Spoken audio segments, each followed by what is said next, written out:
Mark, ikaw pala kapatid ni Kyle? Mary, pagpasyensyahan mo na si Kyle sa kapatid ko. 2 araw na doon sa ospital, may sakit sa leukemia. Sana unawaan mo siya.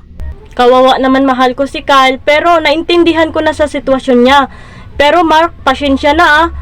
Pinauwi ako ni Nanay Nelia doon sa Laguna. Ibig sabihin, uuwi ka na sa Laguna? Paano? Si Kyle kawawa siya, wala siya kasama. Kaya nga, sabihin mo kay Kyle, uuwi na ako sa Laguna. Babalik ako dito sa May sa bakasyon. Sige, ako na lang bahala sa kanya. Jasmine, uuwi na tayo sa Laguna. Sige, tara na. Hay, sa wakas, nakasakay na ako sa bus. Mary, nandiyan na si Kyle. Mary? Kyle!